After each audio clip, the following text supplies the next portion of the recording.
नमस्कार, जय हिंद, वंदे मातरम। दोस्तों आप सभी का बहुत बहुत स्वागत है आपके अपने YouTube परिवार राजस्थान क्लासेस पर। आइए मेरे दोस्तों, आज अपन बात करते हैं भारत की जलवायु का टॉपिक होगा और सीमाएं भी होगी दोस्तों, और आज दर्रे भी पढ़ने वाले। तो महत्वपूर्ण दोस्तों देखिए, दर्रे, सीमाएं और जो है जलवायु, ये दोस्तों टॉपिक आपके लिए बहुत महत्वपूर्ण होने वाला। तीनों जो है ना, ये तीनों महत्वपूर्ण बातें जो है आज की वीडियो में अपन करने वाले दोस्तों, जहां से एग्जाम में क्वेश्चन जो है उठते हैं। तो आइए मेरे दोस्तों, बिना टाइम वेस्ट किए आज की क्लास को शुरुआत करते हैं। एग्जाम वाली क्लास इसको नाम दिया जा रहा है दोस्तों, एग्जाम वाली क्लास, क्योंकि यहां से प्रश्न जरूर बनेंगे दोस्तों। आप इस क्लास को कंप्लीट देखिएगा, बड़ी शिद्दत के साथ देखिएगा। एडवांस तो भाई साहब अपना दे है। पहला प्रश्न आपकी स्क्रीन पे, जितना आपको आ रहा है उतना जवाब दीजिएगा, नहीं तो आप बड़ी शिद्दत के साथ पढ़िएगा। पहला प्रश्न आपकी स्क्रीन पे, भारत के निम्नलिखित में से कौन से राज्य की सीमा बांग्लादेश से संयुक्त नहीं है? मतलब कि इनमें से कौन सी जो सीमाएं बांग्लादेश से नहीं लगती, ऐसा क्वेश्चन आपसे किया जा रहा है। तो दोस्तों मेघालय ऑप्शन है, ऑप्शन त्रिपुरा भी है, ऑप्शन पश्चिम बंगाल भी, ऑप्शन नागालैंड भी है। मेरे दोस्तों नागालैंड की बात करें तो यहाँ पर ये जो नागालैंड है ना, ये म्यांमार से लगता है। किससे मेरे दोस्तों?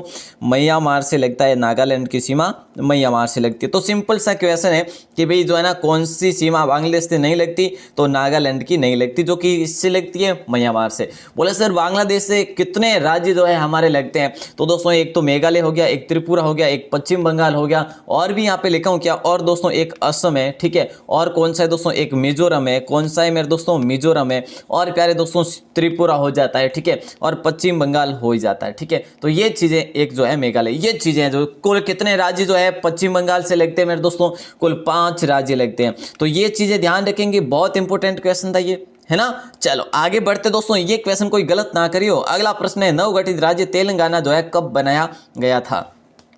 दोस्तों आप सभी को पता है, जैसा कि लास्ट जो राज्य है यही है अपना, ठीक है। तो नवगठित राज्य तेलंगाना जो है, ये जो है ये कब जो है बनाया गया? ऐसा क्वेश्चन 2014 में, 2011 में, या फिर 2009 में, या फिर 2016 में। देखिए दोस्तों ये बना था 2 जून को। और बोले सर 2 जून कौन सी? 2014 वाली, ठीक है, 2 जून 2014 वाली, ठीक है। दोस्तों उस समय जब ये बना, उस समय तो ये 29वां राज्य था, लेकिन अब जो है ना, ये अब कौन सा राज्य? अब ये 28वां राज्य। सभी इस चीज़ से वाकिफ है, क्योंकि ये तो नॉर्मल जनरल बातें हैं ना। चलो तो दोस्तों किससे अलग होकर बना था प्यारे दोस्तों? ये आंध्र प्रदेश से अलग होकर बना था। क्या आंध्र प्रदेश से अलग होकर बना था? जब बना था दोस्तों उस समय हैदराबाद को यह जो राजधानी रखा गया था 10 वर्षों के लिए, ठीक है ना। चलिए दोस्तों अपन आगे बढ़ते हैं और अगले प्रश्न की बात करें तो अगला प्रश्न आ जाता है कि चीन मैकमोहन, देखिए चीन जो है ना, चीन की जो है देखिए मैकमोहन सीमा रेखा से संबंध भारतीय राज्य व केंद्र शासित प्रदेश की संख्या कितनी है? मतलब कि इससे लगने वाले जो है केंद्र शासित प्रदेश को या फिर जो है भारतीय राज्य को, वो दोस्तों कुल कितनी है ये आपको बताना है।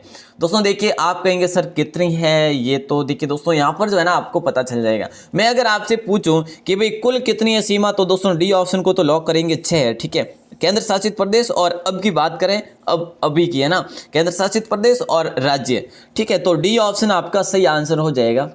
अब देखिए दोस्तों 3488 जो है ना किलोमीटर सीमा लगती है चीन से। एक चीज़ तो ये क्लियर करो। अब यहाँ पर मैं आपको लेकर दूँ दोस्तों, एक तो है जो जम्मू कश्मीर हो जाएगा, एक है जो मेरे दोस्तों लद्दाख हो जाएगा, क्योंकि लद्दाख भी आप सभी को पता है अब होगा, ठीक है। दोस्तों एक तो हिमाचल प्रदेश हो जाएगा, ठीक है, एक उत्तराखंड हो जाएगा। कौन सा? उत्तराखंड। और उसके बाद आता है सिक्किम, उसके बाद अरुणाचल प्रदेश, ठीक है। तो कितने हो गए प्यारे दोस्तों? कितने हो गए? 6 हो गए ना। देखिए हिमाचल प्रदेश, उत्तराखंड, ठीक है, उत्तराखंड के बाद आ जाता है सिक्किम, और बोले सर उसके बाद, ये सही से नहीं लिख पा रहा हूँ, लिख लेना आप, है ना, अगर लिख रहे हैं तो। और उसके बाद अरुणाचल प्रदेश।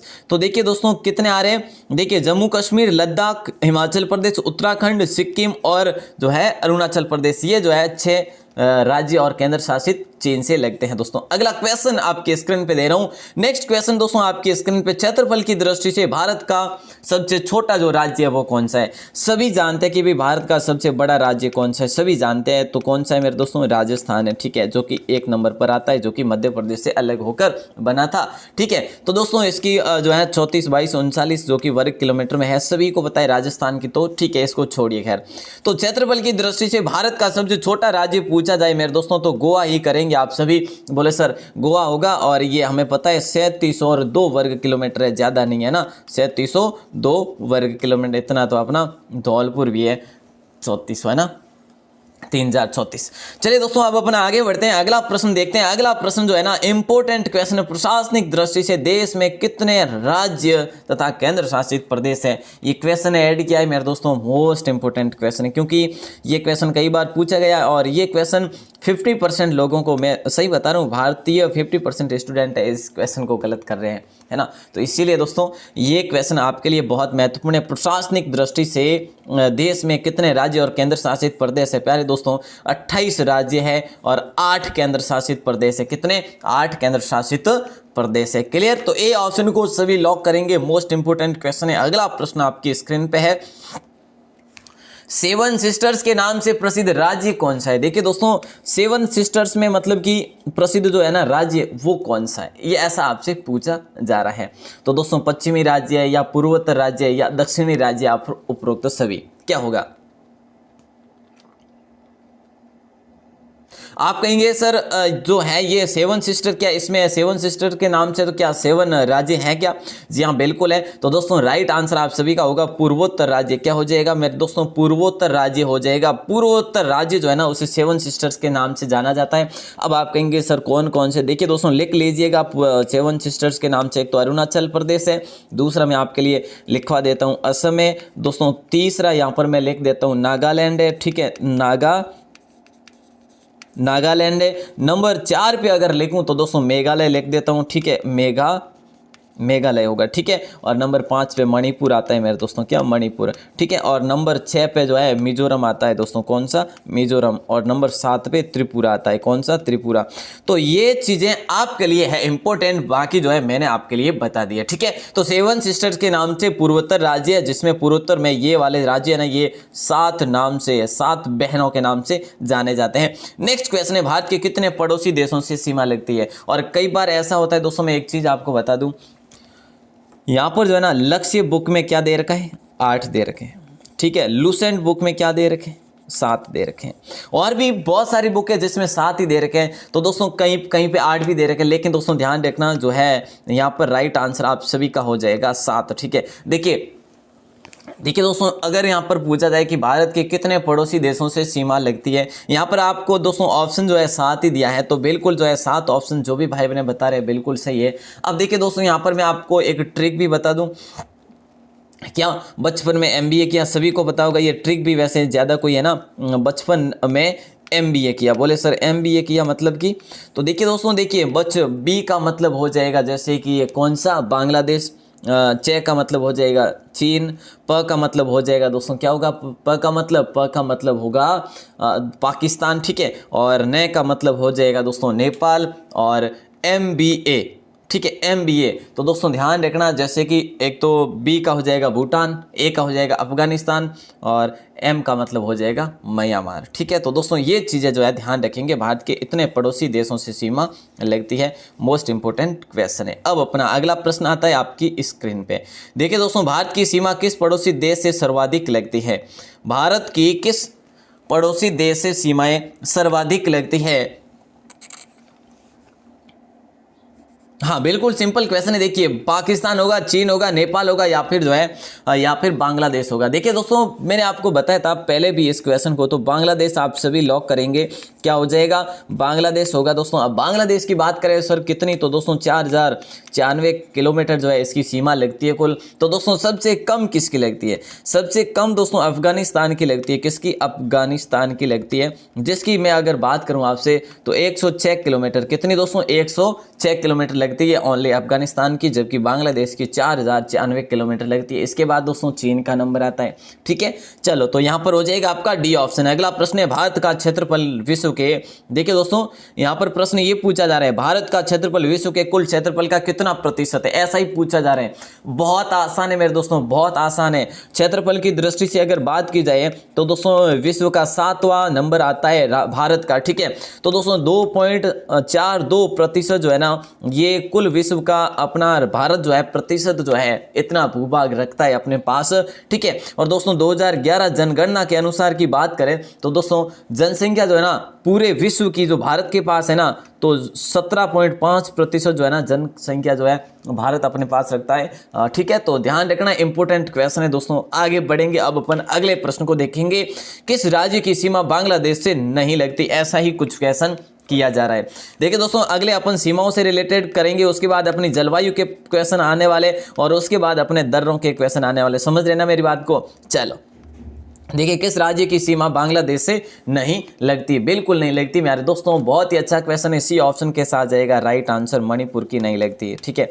किसकी नहीं लगती दोस्तों? मणिपुर की, ठीक है। तो ध्यान रखना, ठीक है। चलो तो देखिए दोस्तों, यहाँ पर जो है बिल्कुल सी ऑप्शन ही होगा राइट आंसर। अब ये मणिपुर किससे लगता है प्यारे दोस्तों? ये मणिपुर म्यांमार से लगता है। किससे? म्यांमार से। तो दोस्तों म्यांमार से और कौन कौन सी सीमा लगती है? जैसे कि अभी आपको पता है नागालैंड, क्या नागालैंड की म्यांमार से लगती है। इसी म्यांमार से दोस्तों मणिपुर हो जाएगा, इसी म्यांमार से मिजोरम भी होगा, और इसी म्यांमार से सीमा जो लगती है अरुणाचल प्रदेश की भी लगती है, अरुणाचल प्रदेश। तो दोस्तों ये चीज़ें जो है आप ध्यान रखेंगे। बाकी जो है देखिए त्रिपुरा है, मेघालय और मिजोरम है, सॉरी हाँ, तो ये चीज़ मैं आपको बताना भूल ही गया। देखिए दोस्तों, जो मिजोरम है ना, मिजोरम की सीमाएं दोनों से लगती है। जैसे कि अभी अपन ने बात की, म्यांमार से भी लगती है और दोस्तों बांग्लादेश से भी लगती है। तो ये म्यांमार की सॉरी जो हाँ मिजोरम की जो सीमा है म्यांमार और जो है किससे? बांग्लादेश, दोनों से लगती है, ठीक है।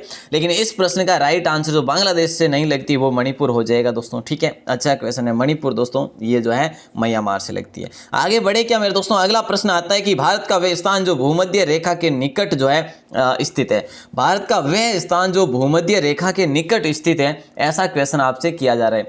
तो दोस्तों ये भूमध्य रेखा के निकट मतलब कि ज्यादा नहीं है, 876 किलोमीटर दूरी पर स्थित है, 876 किलोमीटर की दूरी पर स्थित है। और ये है दोस्तों मेरे दोस्तों, ये इंदिरा पॉइंट है। कौन सा है? इंदिरा पॉइंट, ठीक है। तो देखिए ये वृहत निकोबार द्वीप में स्थित है। वैसे बात की जाए तो इंदिरा पॉइंट की, कौन से? वृहत निकोबार द्वीप में स्थित है। और इसका पुराना नाम था दोस्तों पिगमेलियन पॉइंट। क्या? पिगमेलियन इसका प्राचीन नाम था। उसके बाद दोस्तों इसका नाम जो है भारतीय जो प्रधानमंत्री हुए जिनका दोस्तों इंदिरा गांधी के नाम पर ये नाम चेंज किया गया। अब आप कहेंगे सर कब किया? तो दोस्तों 1985 में नाम बदला गया, 1985 में नाम बदल दिया गया, ठीक है। अब आगे बढ़ते दोस्तों, अगला प्रश्न आता है भारत का क्षेत्रफल लगभग जो है ना वो भारत का क्षेत्रफल जो है ना लगभग जो है कितना है दोस्तों? ऐसे क्वेश्चन पूछे जाते हैं और हम यहाँ पर कंफ्यूज भी हो जाते हैं। भारत का क्षेत्रफल लगभग 30.8 लाख वर्ग किलोमीटर या 32.8 लाख वर्ग किलोमीटर है। क्या अपन बी ऑप्शन को लॉक कर दें? तो देखिए दोस्तों, आप सभी को पता होगा कि भाई जो है ना 32,87,263, कितना? 32,87,263 आप सभी को पता है। तो ये जो है तो दोस्तों यहाँ पर यही आ रहा है। बिल्कुल सिंपल सा क्वेश्चन है ना। चलो तो अब दोस्तों अपन आगे बढ़ेंगे, लेकिन ध्यान रखना कि भारत का जो नक्शा है ना, जो मैप है, किस प्रकार से? चतुष्कोणीय आकृति का है। अगला प्रश्न है भारत की स्थलीय व समुद्री सीमा की लंबाई क्रमशः कितनी है? देखिए दोस्तों, जो यहाँ पर प्रश्न क्या किया जा रहा है बहुत इंपॉर्टेंट है कि भारत की स्थलीय व समुद्री सीमा की लंबाई जो है ना क्रमशः कितनी है? 6,100 किलोमीटर, 15,200 किलोमीटर, देखिए 7,516 और 15,200। भारत की स्थलीय सीमा पूछी पहले, उसके बाद समुद्री सीमा पूछी है ना। तो राइट आंसर स्थलीय अगर आपको पता है तो आप 15,200 कर ही लेंगे प्यारे दोस्तों। और अगर पूछा जा रहा है समुद्री सीमा की तो 7,516.60 कर ही लेंगे मेरे दोस्तों, ठीक है। तो सिंपल सा क्वेश्चन है, डी ऑप्शन को किया जाएगा लॉक। अब देखिए दोस्तों, अब अपन आगे बढ़े, लेकिन उससे पहले एक और चीज ध्यान रखना, भारत के जो समुद्र तटीय राज्य है ना, भारत के समुद्र से जो तटीय राज्य है ना वो कुल कितने हैं? वो 9 राज्य है दोस्तों। क्वेश्चन ये भी बन सकता है। अब अपन आगे बढ़ेंगे, अगले प्रश्न की बात करेंगे। आदम का जो पुल है ना मेरे दोस्तों, आदम का पुल ये निम्न में से किन 2 देशों के मध्य स्थित है? आदम का पुल किन 2 देशों के मध्य स्थित है? भारत और पाकिस्तान? नहीं साहब। भारत बांग्लादेश, या भारत श्रीलंका, या भारत म्यांमार? देखिए दोस्तों, यहाँ पर राइट आंसर आपका भारत श्रीलंका हो जाएगा। ये जो है ना दोस्तों, ये क्या करता है आदम का पुल? ये रामेश्वरम और मन्नार को जोड़ता है, मन्नार की खाड़ी और रामेश्वरम को जोड़ता है। तो दोस्तों ये आदम का पुल जो है, दोनों चीजें ध्यान रखना, ये किसको जोड़ता है? रामेश्वरम और मन्नार की खाड़ी को जोड़ता है। ये किन 2 देशों के मध्य आता है? ये भारत और श्रीलंका के मध्य आता है। क्लियर ना? चलो साहब बहुत बढ़िया। अगला प्रश्न है, पोर्ट ब्लेयर जो है ना स्थित है, कहाँ पर स्थित है दोस्तों? ये आपको बताना है। हाँ, ये तो सभी को पता है कि अंडमान में स्थित है, लेकिन कौन से अंडमान भी उत्तर में है या दक्षिण में या मध्य में या फिर छोटा अंडमान में, कौन से में मेरे दोस्तों? Port Blair. सभी को पता है ना दोस्तों, देखिए पोर्ट ब्लेयर जो है बहुत ही अच्छा क्वेश्चन है, इसके बारे में जानकारी तो क्या बात करें ना।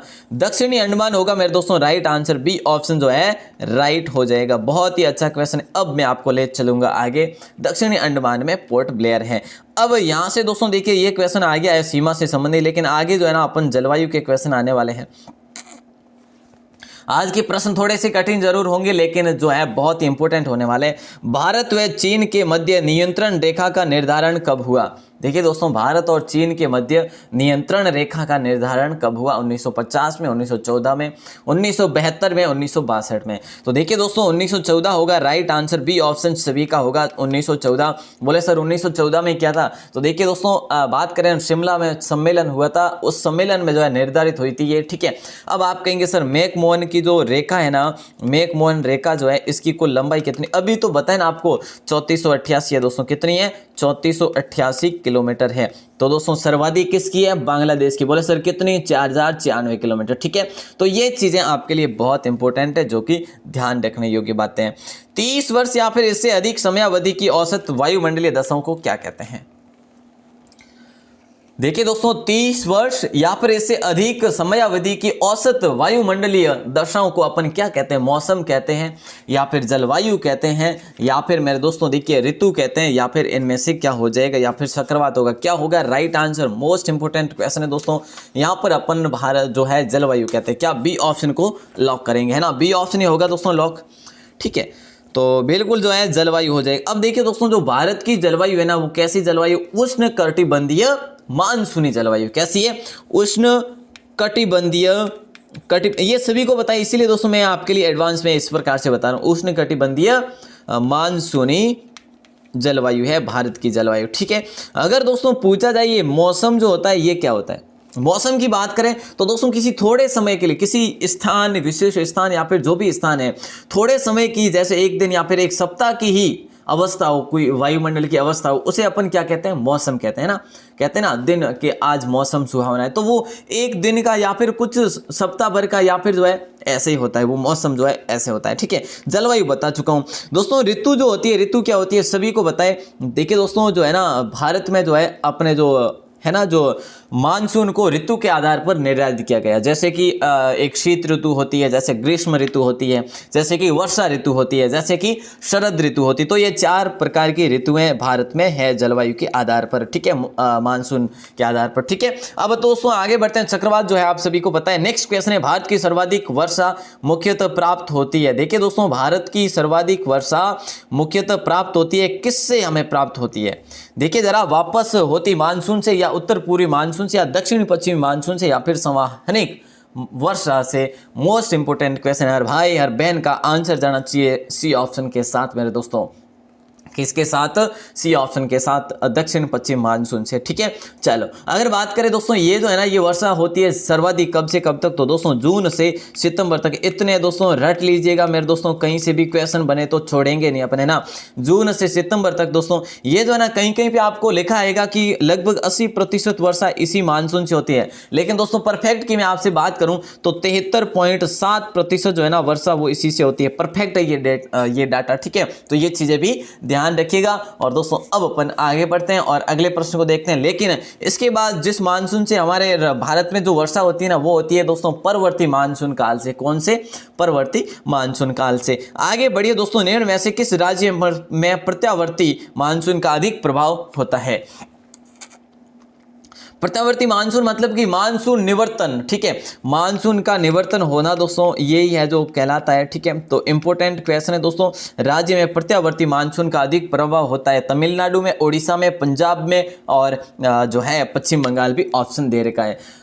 देखिए दोस्तों यहाँ पर जो है ना आपका राइट आंसर हो जाएगा तमिलनाडु। क्या होगा? तमिलनाडु होगा। ए ऑप्शन को लॉक किया जाएगा। इस मानसून को, प्रत्यावर्ती मानसून को मानसून देखिए निवर्तन भी कहते हैं, मानसून निवर्तन भी कहते हैं। और दोस्तों जो तमिलनाडु में जो है ना शरदकालीन जो वर्षा होती है ना, वो उत्तर पूर्वी मानसून के कारण होती है। कौन से? उत्तर पूर्व मानसून के कारण होती है। अगला प्रश्न आ जाता है इस कदर से आपकी स्क्रीन पे कि भाई भारत के पश्चिमी तटों में ग्रीष्म में अति उच्च वर्षा कौन से किसके कारण होती है दोस्तों, मुख्यतः जो वर्षा होती है किसके कारण।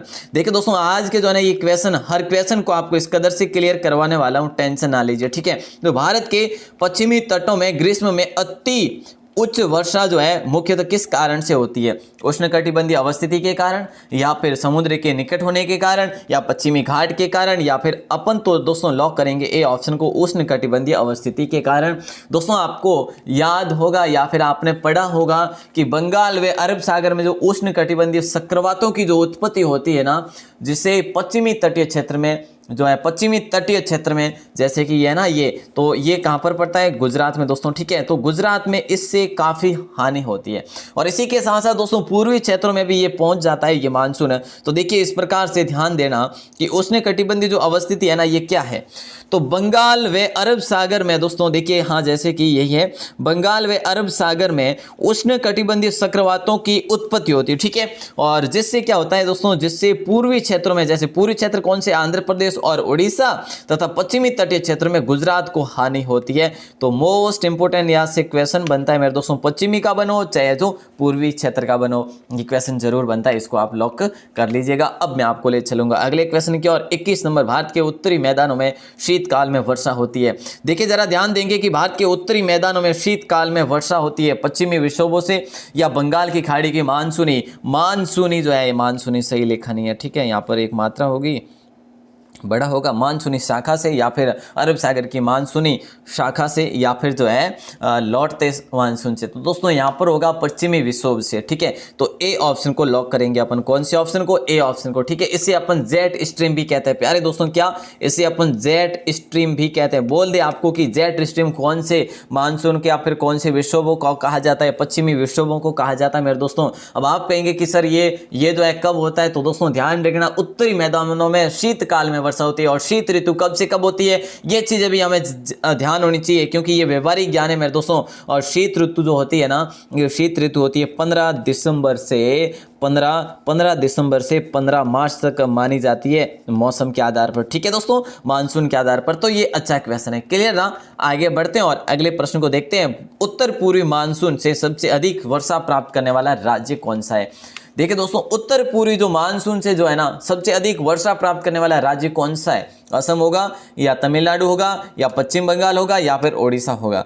देखिए दोस्तों ये जो यहाँ पर भी आपका तमिलनाडु, क्या होगा, तमिलनाडु। बोले सर ये कौन सा जो जाड़े के दिनों में आती है वर्षा, वही क्या, तो दोस्तों देखिए जाड़े के दिन कहो या फिर जाड़े की वर्षा भी प्रश्न कर लिया जाएगा। जाड़े के दिन दोस्तों मतलब कि जनवरी और फरवरी माह को कहा जाता है, ठीक है, जनवरी और फरवरी के दिनों को, अभी जैसे है ना अभी के दिनों को कहा जाएगा, ठीक है। तो उत्तर पूर्वी मानसून से सबसे अधिक वर्षा प्राप्त करने वाला राज्य जो है वो तमिलनाडु है। जाड़े के दिनों में जनवरी फरवरी में सर्वाधिक होती है। और दोस्तों तमिलनाडु तट पर जो है ना देखिए कोरोमंडल तट या फिर कह सकते हो तमिलनाडु तट पर, ठीक है, जो लौटती हुई मानसून है ना यहाँ पर उत्तर पूर्वी मानसून से जो है वर्षा होती है यहाँ पर, ठीक है। तो ये क्वेश्चन जो है आपका सही आंसर हो जाएगा। और मानसून किस भाषा का शब्द है, बहुत आसान सा क्वेश्चन है मेरे दोस्तों, बहुत ही आसान क्वेश्चन है। मानसून जो है ना ये शब्द किस भाषा का है, तो राइट आंसर अंग्रेजी नहीं होगा, फ्रेंच भी नहीं होगा, अरबी होगा मेरे दोस्तों। क्या होगा, सी ऑप्शन होगा अरबी। और अरबी को अपन कर लेंगे लॉक। अगला प्रश्न है हिमालय भारत के कहाँ पर स्थित है, कितना आसान है। अब ये जलवायु के क्वेश्चन आपको परेशान नहीं करने वाले, ठीक है। चलो देखिए दोस्तों हिमालय भारत के कहां पर स्थित है, उत्तर व उत्तर पूर्व में, दक्षिण पश्चिम में, या दक्षिण पूर्व में, या उत्तर पश्चिम में। देखिए दोस्तों राइट आंसर उत्तर पश्चिम नहीं होगा, पूर्व भी नहीं होगा, पश्चिम भी नहीं होगा, उत्तर, देखिए उत्तर और उत्तर पूर्व में भाग में स्थित है मेरे प्यारे दोस्तों हिमालय। तो राइट आंसर ए ऑप्शन हो जाएगा। अब कहेंगे सर ये दक्षिण में क्या स्थित है, तो फिर भारत के, तो दोस्तों ध्यान रखना दक्षिण में जो है ना, दक्षिण में हिंद महासागर है। क्या है प्यारे दोस्तों, दक्षिण में तो हिंद महासागर है। अच्छा दोस्तों अगर पूछा जाए आपसे कि भाई पश्चिम में क्या स्थित है, तो दोस्तों पश्चिम में अरब सागर है ना, कौन सा है, अरब सागर है दोस्तों, सभी को पता है। और दोस्तों बात करें पूर्व में, तो दोस्तों ध्यान रखना पूर्व में बंगाल की खाड़ी विस्तृत है, ठीक है, भारत के। और दोस्तों अब अपन आगे बढ़ेंगे, लेकिन उत्तर पश्चिम की बात करें तो हिंदू कुश पर्वत भी आता है। अगला प्रश्न है इनमें से किस राज्य की सर्वाधिक लंबी तट रेखा है, इनमें से वाह क्या क्वेश्चन पूछा जा रहा है, वाह साहब बहुत ही अच्छा क्वेश्चन है। देखिए इनमें से किस राज्य की सर्वाधिक जो है लंबी तट रेखा है, क्वेश्चन को घुमा दिया है भाई साहब, है ना। चलो, तो पश्चिम बंगाल होगा या राजस्थान होगा या फिर ओडिशा होगा या फिर आंध्र प्रदेश होगा। मेरे दोस्तों, इनमें से जिस राज्य की सर्वाधिक तट रेखा है ना वो आंध्र प्रदेश की। बोले सर कितनी? 970 किलोमीटर है दोस्तों, आसपास है, 970 के आसपास, ठीक है। अगर पूछा जाए कि भी भारत के सर्वाधिक जो तट रेखा वाला जो राज्य है वो कौन सा है, तो दोस्तों वो गुजरात है। बोले सर कितना? तो दोस्तों 1215 के आसपास जो है इसकी तट रेखा है, ठीक है। तो यहाँ पर जो पूछा जा रहा है ना, इसका राइट आंसर आंध्र प्रदेश होगा। लेकिन जब पूछा जाए कि भी सर्वाधिक कौन सा है, तो दोस्तों अगर गुजरात का ऑप्शन होगा तो गुजरात, नहीं तो इस प्रकार से आपको कंफ्यूजन वाले ऑप्शन दिए तो इस प्रकार समझ लेना, है ना। हर प्रकार से आपको क्वेश्चन को करवा रहा हूं कि आपको कोई कंफ्यूजन ना हो एग्जाम में। आप, है ना, आपको आ रहे होते हैं क्वेश्चन, आप गलत ना करो, इस प्रकार के लेवल के क्वेश्चन बना रहा हूं। एक दोस्तों इस सीरीज में लगभग जो है ना, जैसे 40 क्वेश्चन बनाता हूं आपके लिए, कितना टाइम लगता होगा वो मैं आपको कभी बताऊंगा, ठीक है। चलो, इनमें से असत्य भारत के समुद्र तटीय राज्य दोस्तों 9 है, ये बता चुका हूं, अभी आपको बता चुका हूं, ये तो सही है, ठीक है। चलो, भारत के समुद्र तटीय के केंद्र शासित प्रदेश जो है ना 4 है दोस्तों, बिल्कुल सही है। पड़ोसी देशों से जुड़े कुल राज्य दोस्तों ये तो गलत है, ठीक है। पाकिस्तान से राजस्थान की सीमा 1070, लेकिन दोस्तों एक चीज और बता दूं आपको, लूसेंट में 1000 जो है 79 दे रखी है, ठीक है। लूसेंट में 1079 दे रखी है, जो कि गलत है ना। वो अपन को पता है कि भाई 1070 है, ठीक है। दोस्तों ध्यान रखना, पड़ोसी देशों से जुड़े कुल राज्य जो है ना वो 20 नहीं है। बोले सर कितने? दोस्तों 16 है। 16 राज्य जो है पड़ोसी देशों से सीमा बनाते हैं। अगला प्रश्न जैसा कि आपकी स्क्रीन पे दे रहा हूं दोस्तों, और ये रहा आपका अगला प्रश्न, 27 नंबर। नदियों द्वारा लाई गई मिट्टी को क्या कहते हैं? बहुत आसान है मेरे दोस्त, बहुत आसान। नदियों द्वारा लाई गई मिट्टी को अपन क्या कहते हैं? काली मिट्टी, जलोढ़ मिट्टी या फिर लेटेराइट मिट्टी। दोस्तों जलोढ़ मिट्टी तो कहेंगे ना, नदियों द्वारा जो लाई गई जो दोस्तों मिट्टी होती है वो जलोढ़ मिट्टी कहलाती है। यही जो मिट्टी है ना दोस्तों सबसे उपजाऊ मिट्टी मानी जाती है। भारत की सबसे उपजाऊ मिट्टी कौन सी है? जलोढ़ मिट्टी है। नदियों द्वारा लाई गई मिट्टी कौन सी है? जलोढ़ मिट्टी है दोस्तों। पोटाश की बहुलता कौन सी मिट्टी में पाई जाती है? जलोढ़ में पाई जाती है, ठीक है। तो दोस्तों अगर पूछा जाए ना कि भारत में कुल कितनी विस्तृत है, तो 22% मिट्टी जो है ना भारत में, पूरे भारत में ये जलोढ़ मिट्टी है दोस्तों, जो कि नदियों द्वारा, नदी नालों द्वारा बहाकर लाई गई है। मेरे दोस्तों नेक्स्ट 28 नंबर क्वेश्चन है, भारत में सबसे कम वर्षा वाला क्षेत्र जो है ना वो कौन सा है? बताइए मेरे दोस्तों राइट आंसर, भारत में सबसे कम वर्षा वाला क्षेत्र कौन सा हो जाएगा? कच्छ से लेकर पंजाब हरियाणा तक, या फिर पंजाब से लेकर दिल्ली तक, या फिर उड़ीसा से लेकर बालीघाट क्षेत्र तक, या फिर है जो मध्य प्रदेश का क्षेत्र? राइट आंसर आप सभी का होगा ए ऑप्शन। देखिए कच्छ से लेकर जो है दोस्तों पंजाब और हरियाणा तक के क्षेत्र में जो है यहाँ पर कम वर्षा वाला क्षेत्र है, ठीक है। चलो अगला प्रश्न है, आम्र वर्षा जो है ना दोस्तों ये कहाँ पर होती है, या फिर दोस्तों कहाँ पर होती है? ये तो चीज करवा ही लूंगा कोई ना, लेकिन दोस्तों देखिए आम्र वर्षा जो है ना मुख्यतः तो दोस्तों ये केरल में होती है। कहाँ पर? मुख्यतः जो है ना ये केरल में होती है, ठीक है।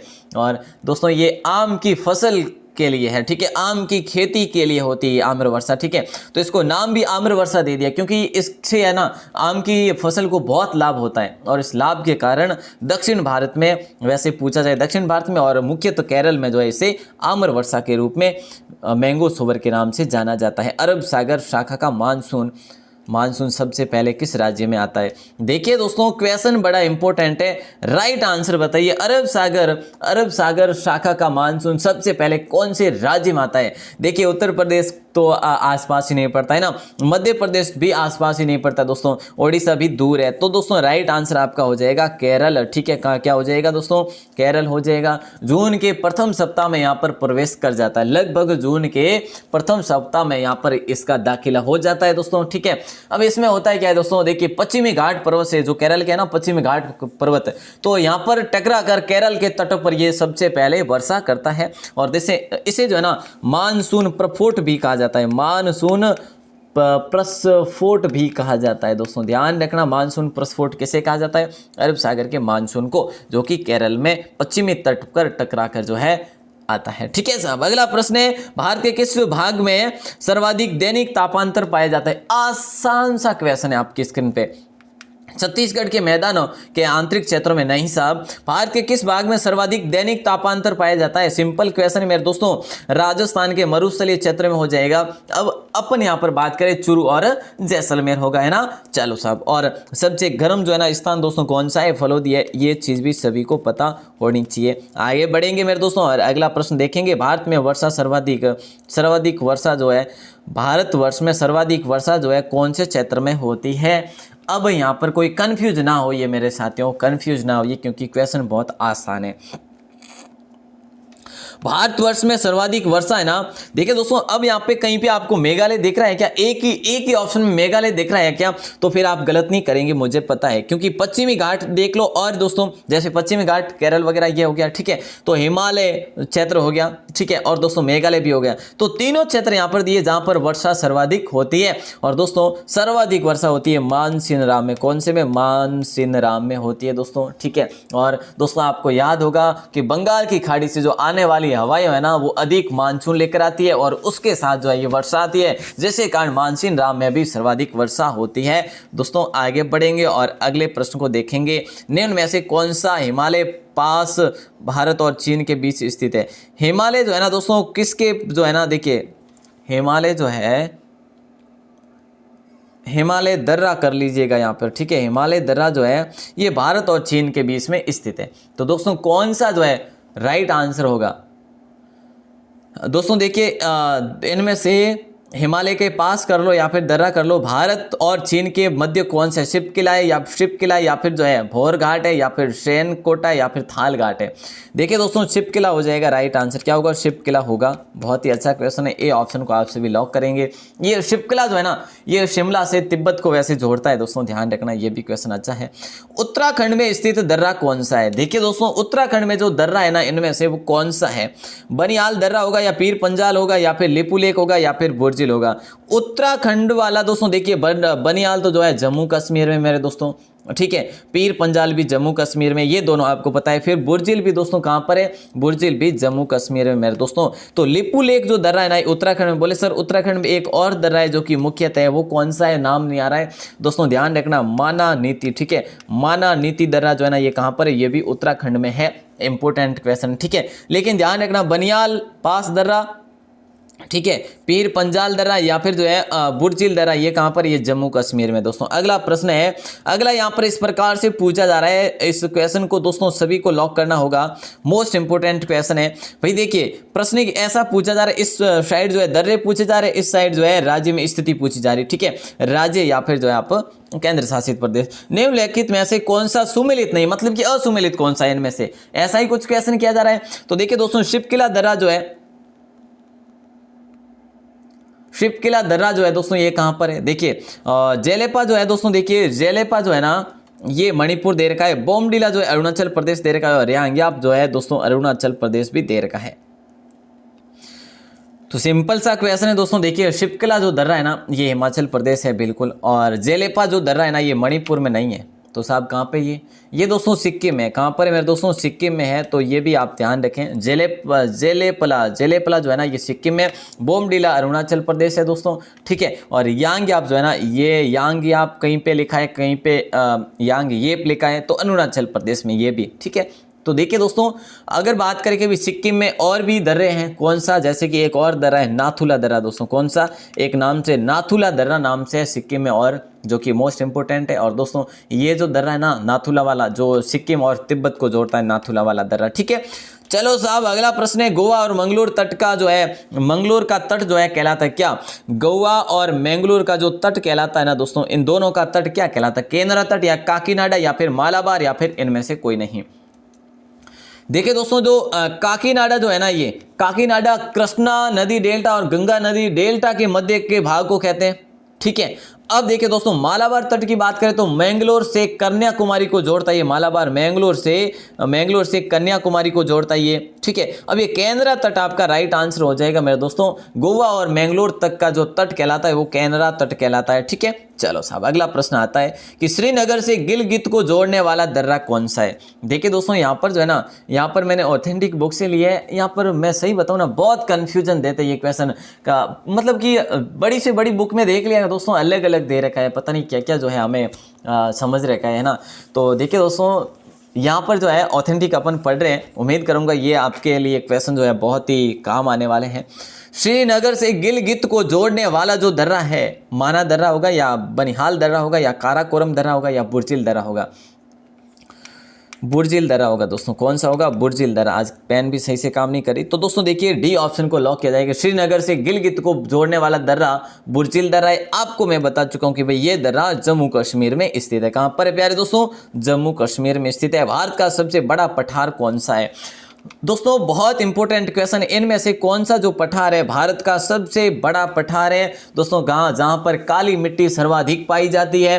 ठीक है, तो दोस्तों यहां पर राइट आंसर सभी का होना चाहिए ए ऑप्शन सर, दक्कन का पठार हो जाएगा। ठीक है, तो ध्यान रखना। और दोस्तों इसे जो है ना विशाल प्रायद्वीपीय पठार के नाम से भी जाना जाता है। विशाल प्रायद्वीपीय पठार है ये एक तरह का। ठीक है, तो इंपॉर्टेंट क्वेश्चन है दोस्तों, ए ऑप्शन को लॉक किया जाएगा। नेक्स्ट है नासिक और मुंबई को कौन सा दर्रा जोड़ता है? नासिक और मुंबई को कौन सा दर्रा जोड़ता है? ये क्वेश्चन आपसे पूछा जा रहा है। थाल घाट या फिर काराकोरम या माना दर्रा या बनियाल, सारे के सारे अपन पढ़ चुके दोस्तों। माना दर्रा, बनियाल है, थाल घाट जो है ये नहीं पढ़ा। तो नासिक और मुंबई को जोड़ने वाला जो है ना वो आपका ए ऑप्शन हो जाएगा, थाल घाट होगा मेरे दोस्तों। क्या होगा?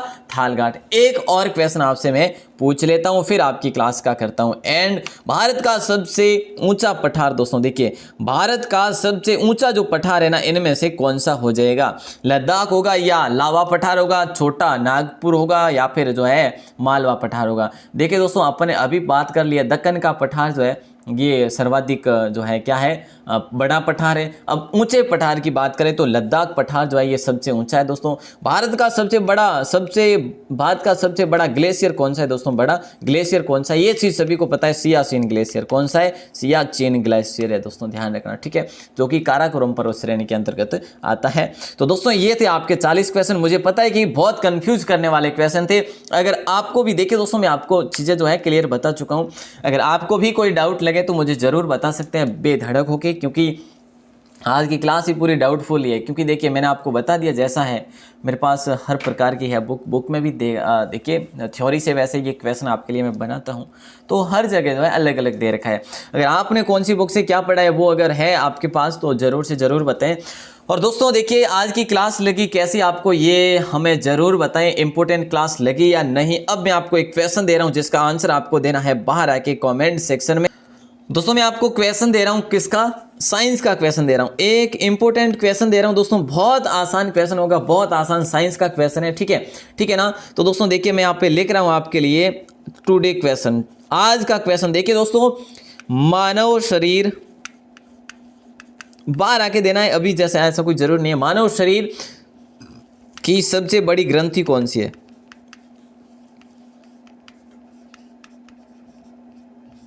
ग्रंथि कौन सी है ये आपको बाहर आके कमेंट सेक्शन में बताना है। मानव शरीर के सबसे बड़ी ग्रंथि कौन सी है?